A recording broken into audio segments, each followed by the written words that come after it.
السلام علیکم دوستو، آج ہم جس مسئلے پر بات کرنے جا رہے ہیں وہ مسئلہ یہ ہے کہ ابلیس کون ہے اور اس کے تکبر کا کیا انجام ہوا۔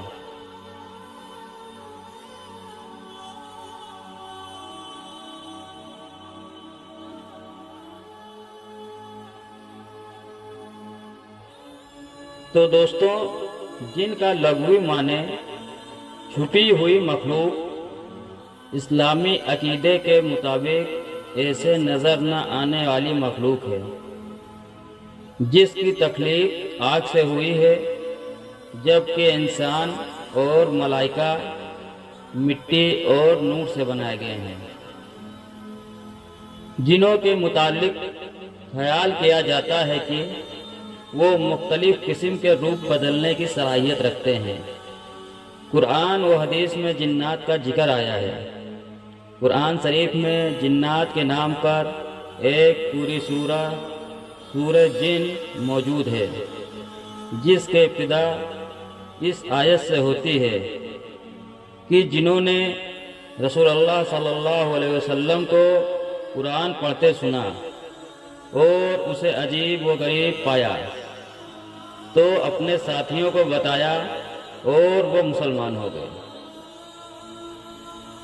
ابلیس کے متعلق کہا جاتا ہے کہ وہ جنوں میں سے تھا، چنانچہ جب اسے حضرت آدم کو سجدہ کرنے کے لیے کہا گیا تو اس نے یہ کہتے ہوئے انکار کر دیا کہ میں آگ سے پیدا ہوا ہوں اور آدم مٹی سے ہے۔ بعض مفسرین کا کہنا ہے کہ ابلیس ناری ہے، مگر عبادت و ریاضت سے بلند مقام پر پہنچ گیا تھا اور فرشتوں میں شمار ہونے لگا تھا۔ ابن عباس فرماتے ہیں ابلیس فرشتوں کے اس قبیلے سے تعلق رکھتا تھا جسے جن کہا جاتا ہے۔ اس قبیلے کے فرشتوں کو آگ کی گرم لو سے پیدا کیا گیا تھا۔ یہ لو شعلہ میں نظر نہیں آتی، صرف محسوس کی جا سکتی ہے اور تمام حدت اسی میں ہوتی ہے۔ ابلیس کا نام حارث تھا اور یہ جنت کے پہرے داروں میں سے ایک پہرے دار تھا۔ اس کے علاوہ باقی تمام فرشتوں کو نور سے پیدا کیا گیا۔ ایک اور جگہ فرمایا ابلیس فرشتوں کا سردار تھا اور اس کا قبیلہ ان سے معزز و محترم تھا۔ اس کے علاوہ یہ بہشت کے باغات پر بھی نگران تھا۔ اسے آسمان، دنیا اور زمین کی بادشاہت بھی بخشی گئی تھی۔ ابو بالغ رحمۃ اللہ علیہ اور ابو صالح رحمۃ اللہ علیہ، ابن عباس اور مرہ حمدانی، ابن مسعود اور دیگر اصحاب رسول اللہ صلی اللہ علیہ وسلم سے نقل کرتے ہیں کہ انہوں نے فرمایا ابلیس کو آسمان دنیا پر مقرر کیوں کیا گیا تھا؟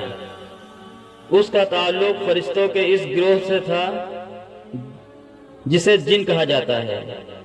ان کا نام جن اس لیے رکھا گیا تھا کہ یہ جنت کے محافظ وہ نگران تھے، اور ابلیس بھی بادشاہت کے ساتھ ساتھ محافظ وہ نگران تھا، اور یہ بہت زیادہ عبادت گزار تھا۔ اسلام سے پہلے بھی عربوں میں جنوں کے تذکرے موجود تھے۔ اس زمانے میں سفر کرتے وقت جب رات آ جاتی تھی تو مسافر اپنے آپ کو جنوں کے سردار کے سپرد کر کے سو جاتے تھے۔ جنات نے دنیا میں فتنہ و فساد برپا کر رکھا تھا۔ قرآن میں حضرت سلیمان علیہ السلام کے متعلق بیان کیا گیا ہے کہ ان کی حکومت جنوں پر بھی تھی۔ حضرت سلیمان علیہ السلام نے جو عبادت گاہ ہیکل بنوائی تھی وہ جنوں نے ہی بنائی تھی۔